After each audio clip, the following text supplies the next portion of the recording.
O exército uruguaio tentava manter uma posição que parecia cada dia mais impossível de sustentar. O vento soprava carregando poeira e o cheiro de fogueiras fracas, improvisadas por homens que já não sabiam se lutavam por vitória ou apenas para não morrer no próximo avanço argentino. As barracas eram poucas, quase todas rasgadas, e a maioria dormia ao relento, enrolados em mantas gastas ou com os próprios casacos endurecidos pelo frio. Ali, ninguém falava em honra. Falavam apenas em cansaço. As botas estavam gastas, as mãos tremiam quando carregavam as armas, e a pólvora era contada como quem conta os últimos grãos de farinha. Cada dia parecia mais longo. Cada hora sem combate era apenas uma pausa antes do inevitável. E havia medo. Medo do inimigo, sim, mas também de algo mais profundo. Medo de que ninguém viria ajudar. Rumores circulavam desde o outono. Alguns diziam que o Império do Brasil enviaria soldados, outros diziam que isso era mentira, que o Brasil tinha seus próprios problemas, seus próprios interesses e que nenhum reino se movia por solidariedade, apenas por poder. Nas rodas de conversa, perto das fogueiras, sempre havia dois tipos de homens, os que acreditavam e os que riam com raiva. Se eles fossem vir, murmurava um sargento grisalho, já estariam aqui. Palavras não derrubam cavalaria argentina. Outros defendiam o contrário. O Brasil não quer perder essa terra para Buenos Aires. Eles virão. Vão querer mostrar força. Mas ninguém sabia. Enquanto isso, o inimigo não esperava. As tropas argentinas tinham organização, cavalaria forte e comandantes decididos. Atacavam rápido, sem aviso. Depois, recuavam como se estivessem treinando para a guerra e não sobrevivendo nela. Cada ataque deixava os uruguaios mais pressionados, mais exaustos e mais conscientes de que estavam sozinhos. Pelo menos por enquanto. E então, começou a circular outro rumor, não apenas sobre reforços, mas sobre a reputação dos brasileiros. Segundo soldados que vinham de regiões mais ao norte, os argentinos usavam a propaganda como arma. Os brasileiros não têm disciplina. São brutais, selvagens, desorganizados. Chegam rindo para o combate e recuam quando a luta fica séria. Essas frases ecoavam como sementes de desconfiança. Havia quem acreditasse, havia quem ignorasse, e havia quem esperasse, não por esperança, mas por medo de descobrir que a propaganda era verdade. Nos dias antes da chegada dos brasileiros, algo mudou no ar. Os pássaros que costumavam voar baixo desapareceram. O silêncio entre uma batalha e outra parecia mais carregado, como se algo grande estivesse prestes a acontecer. O comandante uruguaio, normalmente firme, consultava mapas com mais frequência e escrevia mensagens que ninguém sabia para quem eram enviadas.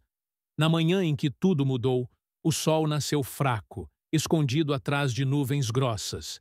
A neblina cobria o campo como um véu, tornando visível apenas o que estivesse a poucos passos de distância. Os soldados acordaram com o habitual, o frio, a dor e a incerteza, até que ouviram o som. Não era tambor de guerra argentino. Não eram cavalos inimigos. Era diferente. Era o som de marcha. Passos pesados, ritmados, organizados. O tipo de passo que apenas tropas treinadas faziam. Os soldados uruguaios se levantaram devagar, como se tivessem medo de acreditar. Alguns pegaram as armas e ficaram imóveis. Outros apenas escutaram. O som ficou mais forte, e então, finalmente, a névoa começou a se mover, não pelo vento, mas pela presença de algo grande. Primeiro vieram as silhuetas, depois os estandartes. Verde, amarelo e azul.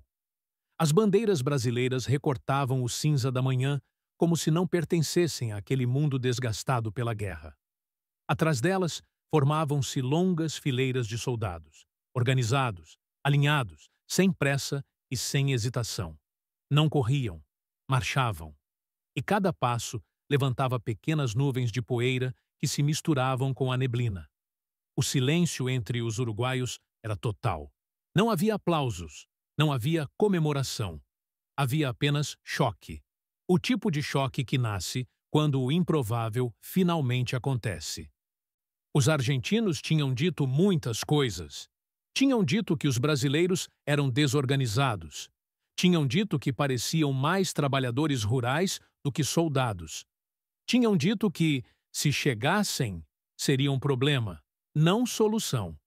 Mas nada daquilo fazia sentido vendo aquilo ao vivo. A tropa brasileira parecia cansada, sim, mas não derrotada. Parecia marcada pela estrada, mas não quebrada. Alguns soldados traziam ferros enferrujados nos cintos. Outros carregavam fuzis com baionetas afiadas. Havia brancos, mestiços, negros, todos com o mesmo uniforme gasto, o mesmo olhar sério e o mesmo passo firme. Foi apenas quando um capitão brasileiro levantou o punho e a tropa inteira parou ao mesmo tempo que os uruguaios perceberam. Eles não tinham vindo observar. Tinham vindo lutar. A chegada dos brasileiros mudou o ambiente do acampamento uruguaio antes mesmo que qualquer palavra fosse trocada. Os soldados que antes caminhavam com ombros caídos passaram a observar, atentos, tentando entender quem eram aqueles homens que pareciam tão seguros de si em meio àquele cenário de incertezas.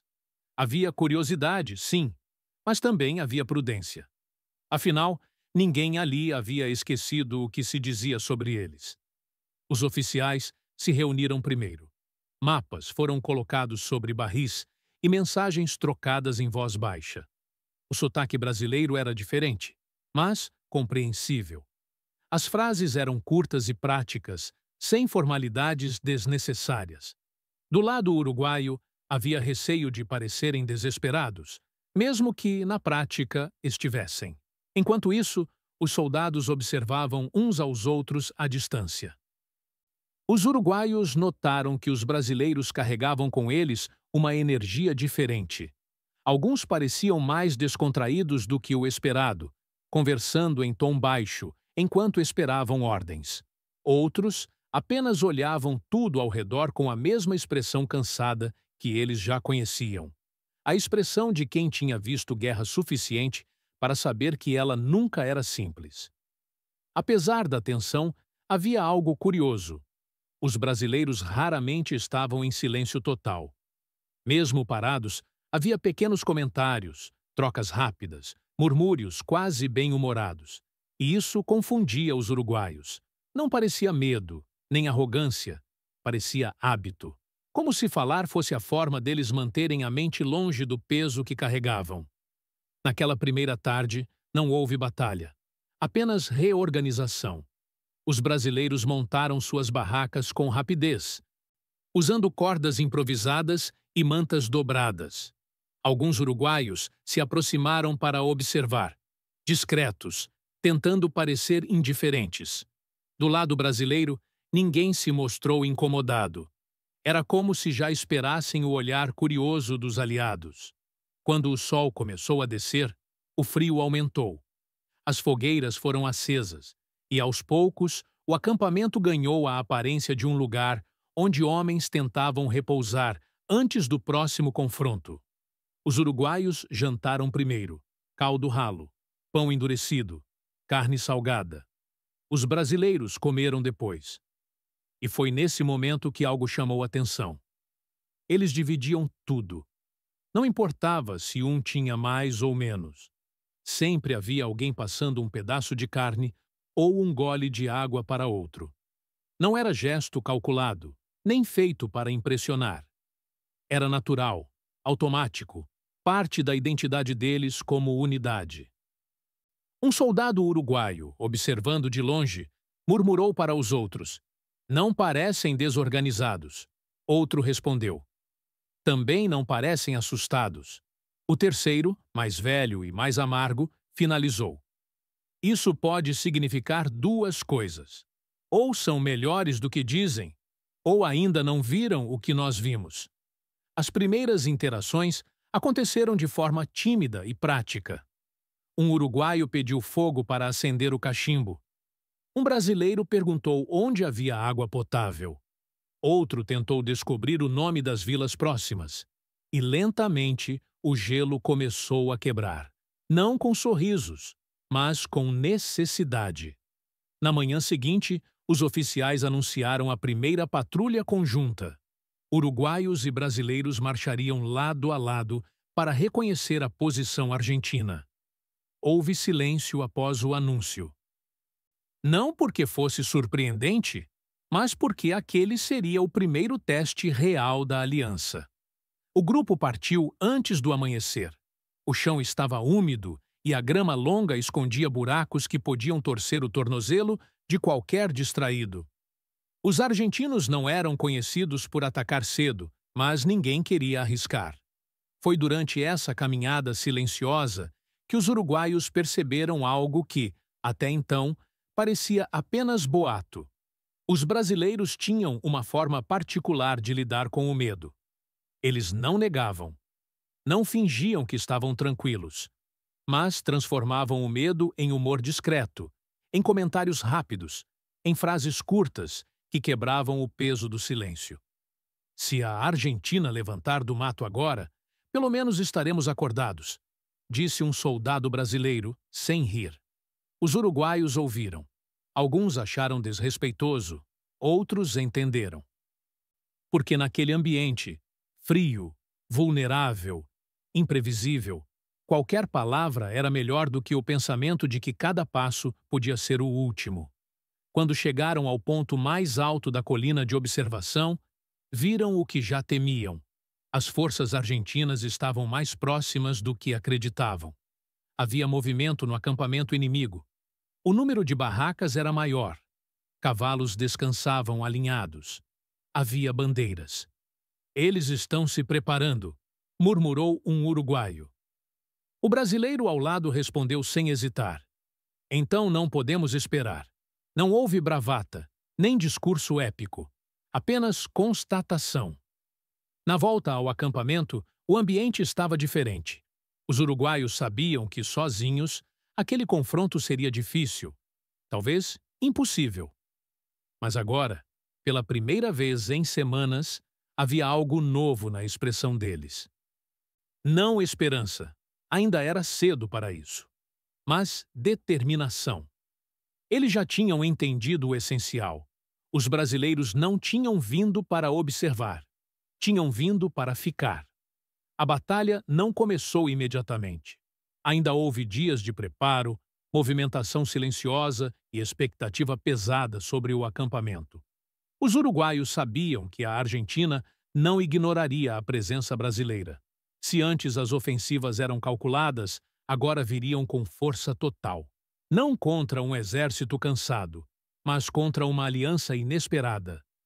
Enquanto esperavam, os uruguaios passaram a observar os soldados brasileiros de maneira diferente, não como curiosidade, mas como referência.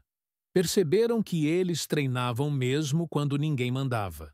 Alguns ajustavam baionetas, outros reforçavam correias, outros treinavam recarga de arma até que os dedos ficassem duros e marcados.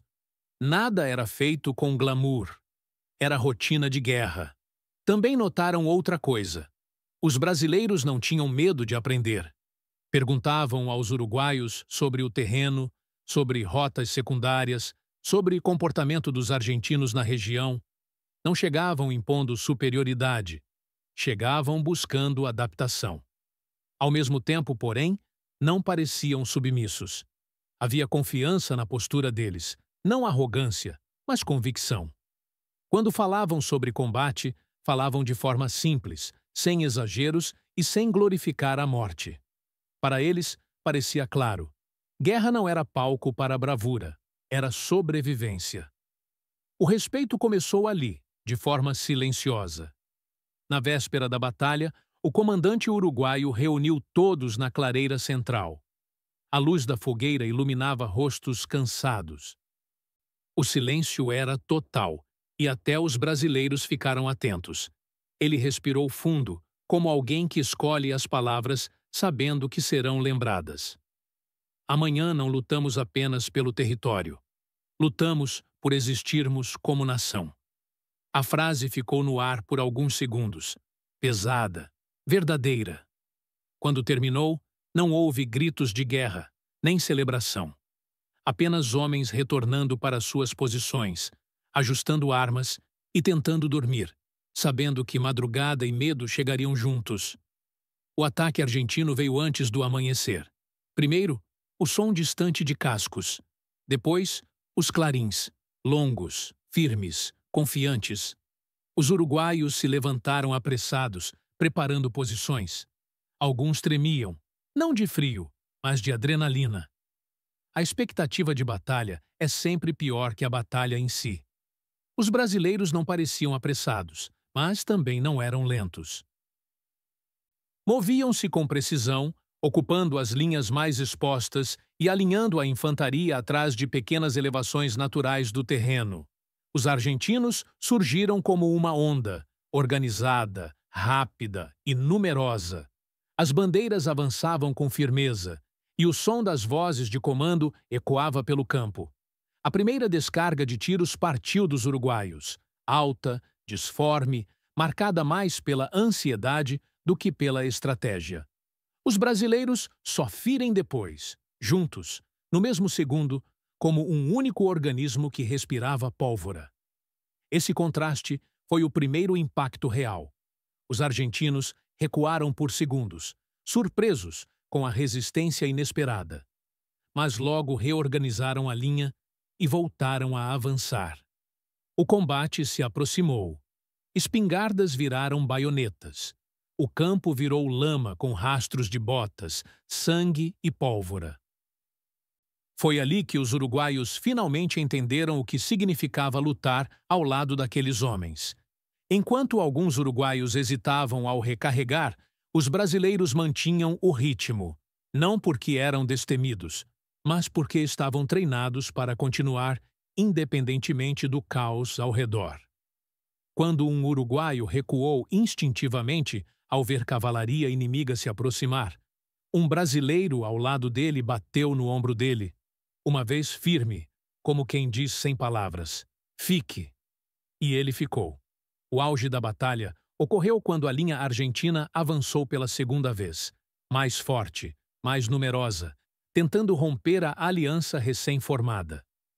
Os uruguaios resistiam, mas começavam a ceder. Foi então que uma voz forte, com sotaque brasileiro, rompeu o caos. "Avança!" Não era ordem desesperada, era ordem com confiança. E naquele instante, talvez mais por instinto do que por estratégia, uruguaios e brasileiros avançaram juntos. Não era movimento perfeito, não era passo uniforme, era avanço de sobreviventes, mas avanço, não recuo. A reação argentina não foi imediata. Eles esperavam fragilidade, não resposta. Quando perceberam que a tropa mista estava empurrando a linha de frente deles, houve hesitação. E hesitação custa caro em guerra. Pouco a pouco, o avanço argentino perdeu força. A cavalaria recuou primeiro, depois a infantaria. Os tambores diminuíram. Os clarins silenciaram. Os uruguaios assistiram algo que não acreditavam ver desde o início daquela campanha. Os argentinos estavam recuando. Não porque foram derrotados completamente, mas porque entenderam que aquela batalha não seria mais simples. Quando o campo finalmente ficou silencioso, o ar parecia mais pesado, como se a própria terra absorvesse o que havia acontecido. Os soldados uruguaios olharam para os brasileiros, não com desconfiança, mas com reconhecimento. Pela primeira vez desde o início da guerra, não estavam lutando para sobreviver.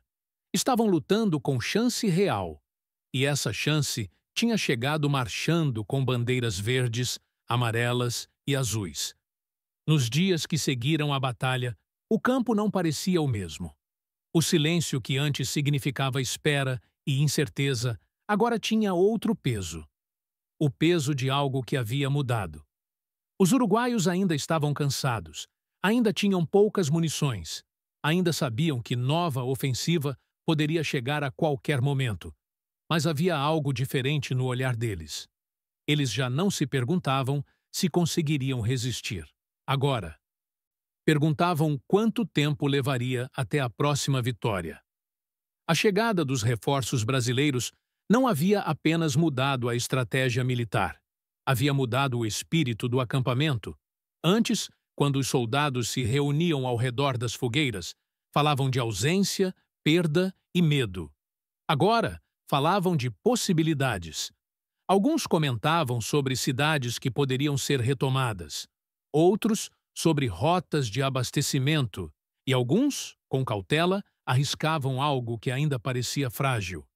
Podemos vencer. Os brasileiros nunca tratavam isso como certeza, mas tampouco evitavam a conversa. Guerra não se ganha com desejo, dizia um deles, limpando o cano do fuzil. Se ganha com passo firme. Era esse tipo de pensamento direto, sem exageros, que os uruguaios passaram a respeitar. Eles perceberam que os brasileiros não eram movidos por bravura teatral, eram movidos por persistência. E persistência, naquele momento, era o recurso mais raro. A convivência entre os dois grupos se aprofundou de forma natural. Os relatos falsos que circulavam antes, de indisciplina, violência ou incapacidade, desapareceram não por discussão, mas por observação. Quando os uruguaios acordavam, os brasileiros já estavam treinando. Quando um cavalo precisava de ferradura, alguém sabia fazer. Quando faltava madeira para a trincheira, eles carregavam mais do que o necessário. Um uruguaio resumiu certo dia, enquanto afiava a baioneta. Não falam de si mesmos como heróis. Fazem o que precisa ser feito. Essa frase circulou entre muitos soldados, repetida baixinho, como um tipo de compreensão tardia. A resposta argentina não demorou. 2 semanas depois, o exército inimigo fez novo movimento, maior, mais organizado e com reforços próprios. A intenção era clara: recuperar o terreno perdido e quebrar o moral da aliança recém-criada. Ao amanhecer, os postes de vigia detectaram movimentação no horizonte. O sol ainda não tinha aparecido completamente quando os tambores argentinos começaram a ecoar pela planície. Mas dessa vez, o acampamento uruguaio não reagiu com ansiedade desordenada. Os brasileiros já estavam alinhados antes mesmo da primeira ordem. Os uruguaios, agora acostumados ao padrão, seguiram a formação.